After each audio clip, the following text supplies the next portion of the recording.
doing out there?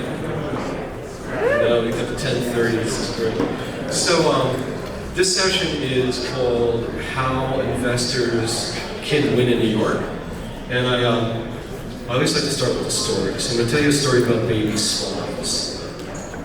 So a few years ago, my family and I moved to Rainbow Lakes, which is Morris County, and I'm always stunned by the beauty of God's creation in Rainbow Lakes. But one event happens every year that the whole community looks forward to, and that's that the swan couple comes back to nest in Rainbow Lakes and have their babies. Now this year, guys, they had 7 baby swans. Now, the question is, how many of those swans are going to actually survive by the end of the season?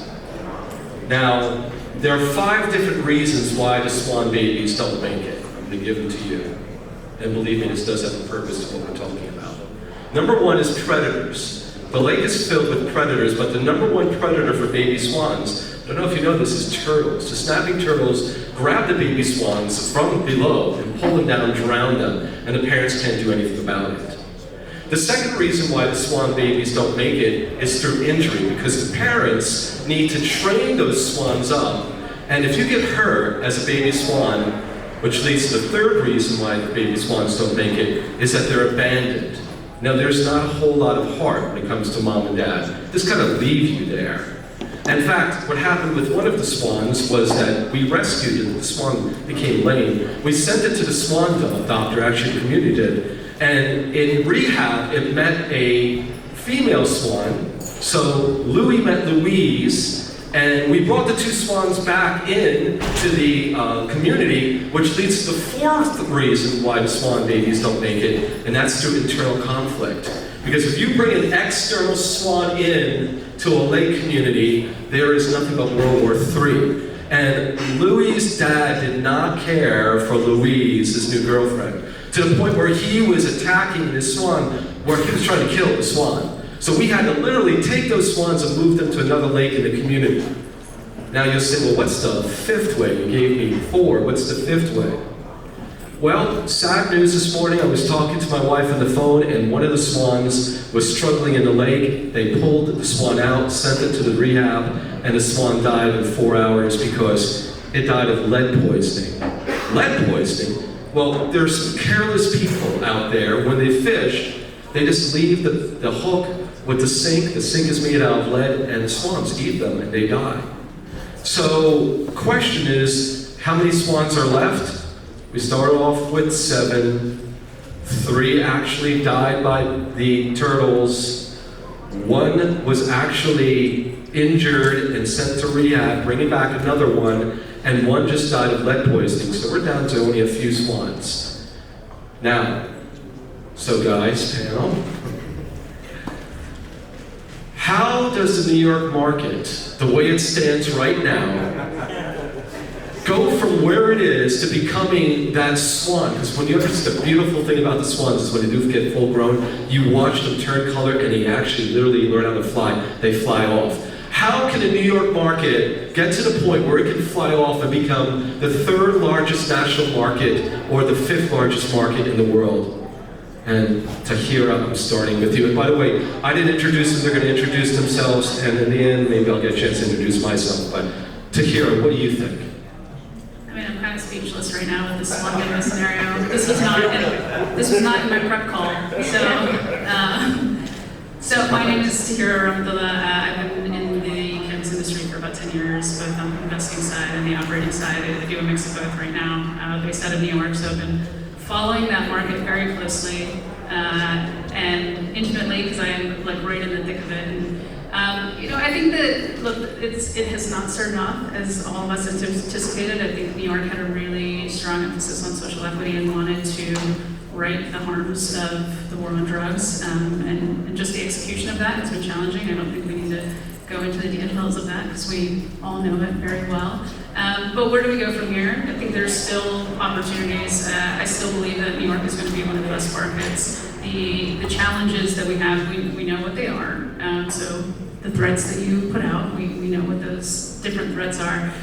We do have the opportunity right now, which is an interesting one to say that, okay, well, we're going to now have MSOs come into the market. I actually think that there are positives, one from an investor standpoint, two from an actual capacity standpoint, to have more doors open, to have servicing of the market. It is going to challenge the social equity licenses to some extent, but I do think that there's a world that comes down in a couple of years where there's a balance that's going to happen. New York is not going to allow for just a 5 massive operators and that's it. It's going to very much focus on the people who have been engaged in the legacy market. It's going to focus on brands. There will be services that will continue to be a part of that market. So when we sit here and say, okay, well, how do investors actually play this market today and going into the future, it's paying attention to that ecosystem and then that dynamic. I've always been a big fan of brands and think that brands will continue to thrive in the market. And I know there was a lot of brand talk in the previous panel. Some brands probably haven't even been created yet that are going to come out of New York. New York is a brand builder, and so there will be some that will come, and they will be some of the biggest, I think, in the country and the world at some point. But I'll stop there and let you guys talk. Jeffrey? So, Jeff Finkel from the RP Group. We are a legacy investor conference producer. We operate a venture fund, a broker-dealer, and a consulting business that helps companies obtain license to operate and expand their operations into other states. I feel really bad about the swans, by the way. There's some left though, so you're okay. So I would sort of give the quick answer to that question is how they can prosper and be the swans that they should be, would be for the OCN to get out of the way. Now I promised myself, once I was put on this panel, that I would not be the OCN basher. And, okay. To hear his comments, philosophically, very much in line with what they're trying to do. They're trying to build an industry of small operators and small businesses. I think that's admirable. And so philosophically we're in line, but the execution has fallen apart. And they made it very, very difficult. The first thing that I think is the most difficult for this market to go is that they've made it very difficult for experienced investors to fund retailers in the state of New York because of the very rigid cross-supply chain investing restrictions. So just to frame that for you, we operate a venture fund, and our fund owns less than 3% of a cultivation operation in Massachusetts and less than 1% of a cultivation operation in California. Because of that, I am restricted, not even in state, but I'm restricted from investing in any retailer in the state of New York. To make things worse, I have 78 LPs. So think about what their fractional ownership, it's a couple of basis points in these companies. They cannot invest in New York retail. So the idea of making sure that this was a non-influenced market of small businesses fell down in execution and the pendulum has swung too far. So I think some of those structural things have to get out of the way for this industry to prosper. Joe? Joe Lustberg, the CEO and owner of Upwise Capital.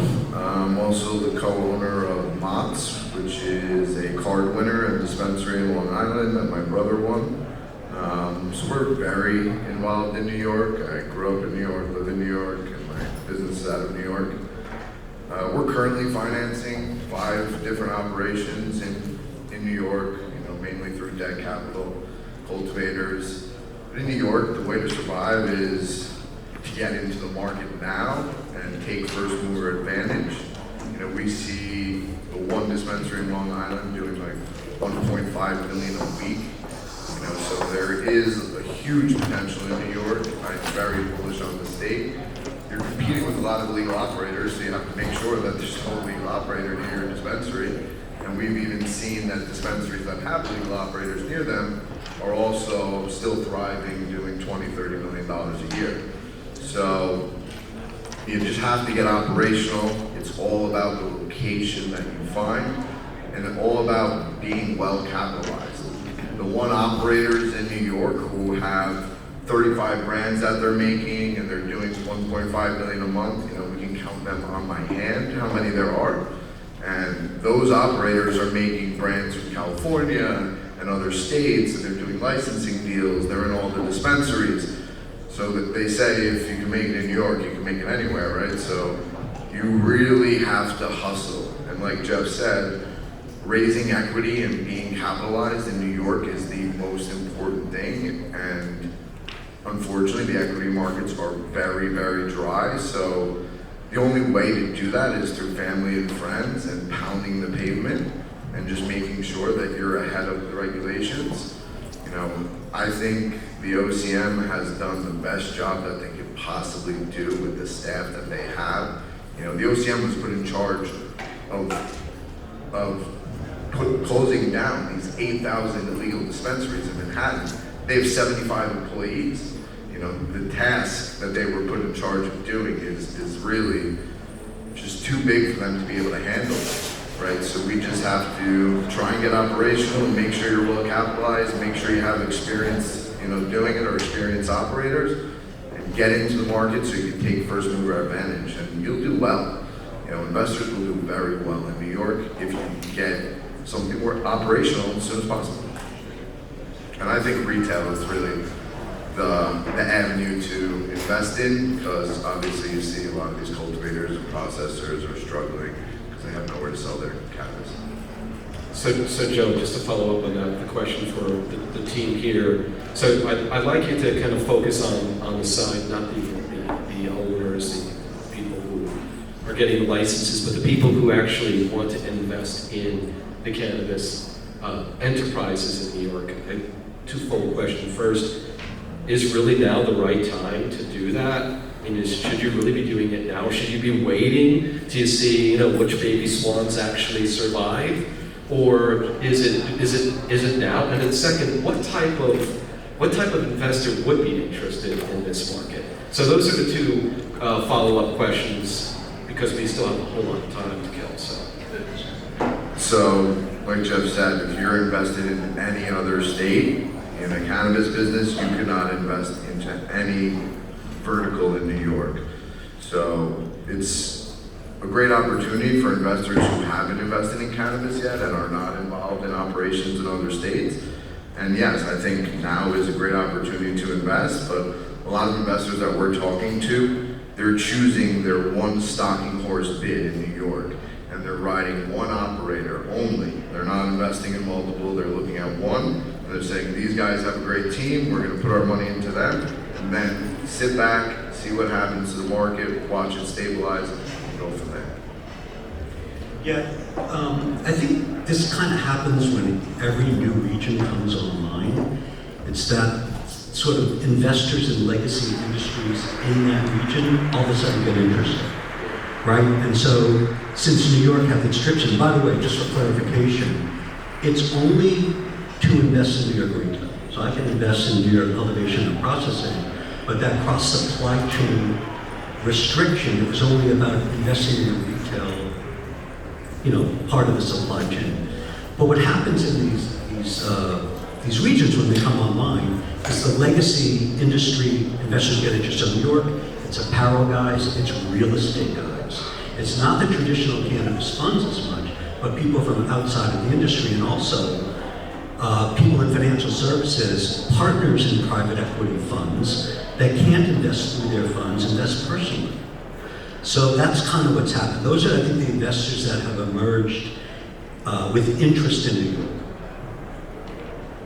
I think just the other piece of that is paying attention to the true party interests, the TPI rules that are confining everybody. In my opinion, which may be controversial, I think they're going to change over time. They've changed in other states because the fact that it is so constraining, and I think the market will see that constraint as it tries to move forward, but it can't because of that capital reason. I think there are going to be adjustments, which who knows when and how and all that stuff, but that will continue to halt the market in a way that the only way to fix it will be to adjust those. And so for right now, people can certainly place their bet. It's like, as Jeff was saying, it's like if you have retail in one state, you can't do it in New York. There are a lot of other things that you can invest in, but you're gonna have to pick one because you're not gonna be able to do multiple. And that might be just for a period of time. So it's also just, I think assessing your own risk tolerance on how long are you willing to kind of stay in a static position before you're able to cross over. And I think that crossover will happen. It's just like, is it 2 years? Is it 5 years? It's like the same thing. When's cannabis going to be legal? 2014, I was saying 5 years. I think I'm still saying 5 years. So that timeline keeps adjusting. But I think that adjustment will happen. And then at the same time, being able to play in some of those non-plant touching options are still there in order to maybe get a better assessment of what's happening in the market. How can you kind of track where moves are happening and where they're not happening? So I had a conversation yesterday with Sparky Rose. I don't know if Sparky's in here. He said he would come and heckle me, but Sparky actually has a really interesting story. But he was talking about California, about how things got screwed up from the very beginning in California. And he was commenting, he said that perhaps New York is trying to beat the screw up. Do you have any comments on what maybe New York could learn from California, and if there's anything that they can do differently, or is it too late, the baby swans are dead, or I mean, what's the... Yeah, I mean, California let the MSOs into the market too early, and I think this lawsuit that's happening in New York and the OCM's back kind of being against the wall, they're letting the MSOs into the market. Meanwhile, you have hundreds of cultivators that have thousands of pounds of weed that are rotting.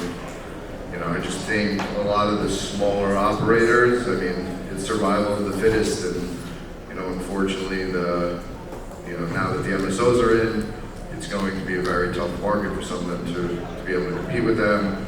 So I just think letting the MSOs in a little early is a big mistake. And then just the illicit market in New York, they decriminalized, and as soon as they decriminalized, everybody was allowed to walk around with 3 ounces of weed, and they were allowed to sell weed. They're really not getting fines for opening up these smoke shops. So those are the two biggest issues, along with the high taxes. You have THC tax in New York, which is absolutely absurd. A lot of these things need to go away for operators to be able to run profitable businesses. Yeah, California, I think, had 3 problems. The first of which is lack of enforcement, different than New York. In New York, to Joe's point, had a lot of people sort of with OCM's slow rollout, a lot of opportunistic people, not necessarily the legacy industry of New York, but other people that came in and opened up these retail stores to kind of jump in front. So California's problem was legacy growers in the hills that were growing better weed. So the lack of enforcement for the legacy guys put all of the retailers at a big price disadvantage because they weren't paying for compliance, they weren't paying taxes. And it came to a point where I think you could buy illegal weed in California for half the price of legal weed. So consumers are not going to go into a store when the delta's that big. Maybe 15-20% they would. So lack of enforcement, terrible tax policy, and very slow, and New York is actually duplicating this, slow approval process at the municipal level. And that's what hurt California, and New York is sort of following in line with some of those bad policies. Agree with all of that. I think the tax issue is actually one of the biggest ones because when you make that price difference so big in markets like California and New York, where people are very comfortable with the illicit market, and people have had their relationships for a long time. With who are you talking about? With the people. With the people. You got a guy. I got the phone numbers too, by the way. They come right to your door. I will say that the illicit market has really upped their game, and that their packaging is different. What they're putting in the market looks comparable to what you can buy in retail. It's pretty amazing to see that change. And so for a consumer, they don't even know the difference for the most part. I will say that the one thing that New York has started to do, which I don't think California really did, was try to actually have an advertising campaign to explain the difference. I see a lot of that in New York City specifically, and trying to explain the difference between what is a licensed dispensary and what is not a licensed dispensary, what is licensed product and not. Obviously, some people just don't pay attention to that, but I know that that's an effort that they put out there in order to try to explain the difference, knowing that the 20-some dispensaries that are actually legal and the thousands that are illegal. It's confusing for everybody. I mean, the number of people that I'm sure we've all had come up to us and be like, oh yes, I got this at my bodega, it's totally legal, and not understanding that. And the safety issues as well. I think that's the other piece that New York is starting to make a big push on, is explaining that they're not tested, it's not a safe product. And for a lot of people, that is something that will push them over to understand, okay, what is actually a legal dispensary? You didn't see a lot of that effort in California, and so just to give 1 point on the board for New York, that effort, I think, will make a difference. It's going to be slow, but the fact that they're putting actual dollars there to amplify that message is important. And I also think that all the cannabis that's being sold in all these smoke shops is coming from California. It's crazy. I was on the phone yesterday with a cultivator in California and one of my lenders, and he was explaining that he has 9 tenants, and he's pretty sure that all 9 of them are doing something illegally, and that all 9 of them are reporting, the correct amount of flour that they're producing, and they're doing things under the table. And he says that it's illegal distros, and if New York really wants to stop this illicit market, they have to cut off that supply chain from, California, Oklahoma. And it's a real product. Like, you can go into the store, you can scan the barcode, it goes directly to the website, to the California website. It's just illegal distributors getting more money in New York than they are getting in California. So, just another question. So, answer this question, each one of you, if you can. If I were to invest in New York, I would do the following. Say it's personally you. And then I have one follow-up question, and then I think they're going to kick us off the stage with Joe.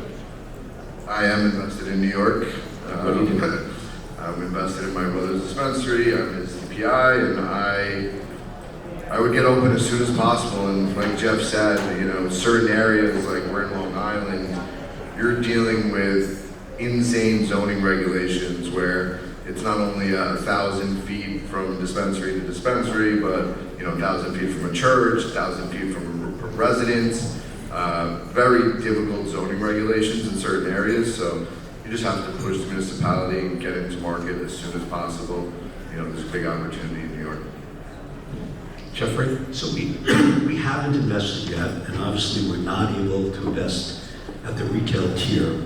But we are looking at a fairly significant cultivation processing platform, which we think can really produce at scale when needed, that also has secured the rights to bring a number of California brands to New York. And I think for us, at the moment, of all the things under consideration, that's probably where we will play.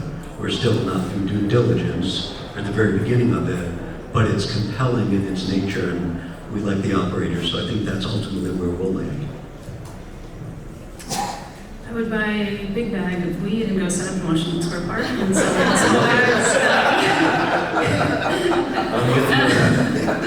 it. Short-term plan, just for liquidity. I think brands are a way to play it in order to understand the lay of the land and see which areas you want to actually go into.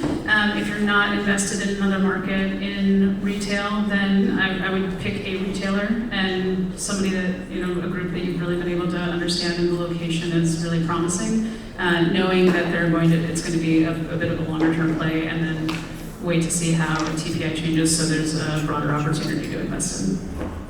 Okay, 1 minute bonus round apiece. Joe, tell us whatever is on your mind.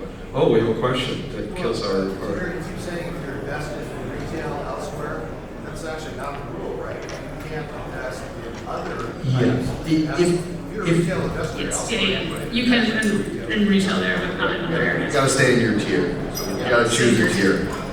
Thank you. Okay, 1 minute piece. Then we'll kick off the stage. last minute. Anything you want. Tell a story if you want. 1 minute. A little bit about what you do. What you're doing. Sure. So Upwise Capital is a full-service debt financing platform. We work with about 100 different lenders in the cannabis space. We have 5 deals in New York already, so we are very bullish on the market. I think New York will be one of the biggest markets if they can get their shit together. So we're gonna see what happens, and you should also consider investing in New York because it's going to be a very, very big market once it becomes stabilized, and the price per pound wholesale is still extremely high. Jeffrey? So, I sound like I'm a downer, but I kind of agree. It's going to be a $5 to $6 billion market. New York, except for their sports teams, New York usually wins. So, Wow, guess that hurts. that shows you my Bostonian roots. So go Jets. But the one thing that I would say, so we heard some data from Meridian, which suggested something like $400 million. New York raised the most money. And I actually was very confused by that. And I actually spent some time with Frank Linwood that does that work. And he walked me through the numbers. So it was 168 million of equity year to date. But when you broke it out, you can see that very little went into any real New York operations. Like 100 million was the LeafLink finance, Series D financing. 25 million was a psychedelic opportunity, because that's one of the sectors that they now track. And the rest were for cultivation activities by New York domiciled companies, but deployed in other states. So in fact, of all that money that supposedly was in New York, none of it really was for New York operations. Kira? I forget the question. Whatever you want to talk about. No, I think, look, I think it's kind of alongside all these guys. New York will be one of the biggest markets. It's a waiting game, and I think there's an element of also thinking about, is there an opportunity for distress down the path? I've had a lot of conversations with people and seeing that in other markets, and then having the opportunity to come in later. There's always a risk in playing that game, but there are people who are kind of better suited for that opportunity as well. And unfortunately, I think that is a reality, that there will be some kind of a distress situation. Where that's going to push first is a question, but that is another way to potentially play it if people are more inclined to do that opportunity rather than try to be first to market, just because it's a different risk profile when you're looking at it from that perspective, and people might be better suited for that as well. So I'll go last. Todd Polinack, Sachs LLP. Have a podcast, Good Morning Cannabis. All you guys are invited to be part of that podcast. If anyone out there wants to be part of the podcast, just follow me on LinkedIn. Reach out. There's also a lovely lady, Carolyn, who's here. But just so you know, thank you for this opportunity to be part of Benzinga. We'll be hanging around to ask any other questions. We have 44 seconds left. So we're going to end on a high note. Go ahead. You want to say national anthem? No, I just think that investors should definitely look at New York as a real investment and just choose your tier. There you go. Once you choose your tier, there is success there. Because there are some big swans that are going to be flying along the way. Guys, thank you for your time and have a great rest of the day. Let's give it up for our panelists. Thank you very much. Thank you all. Really appreciate it. Thank you.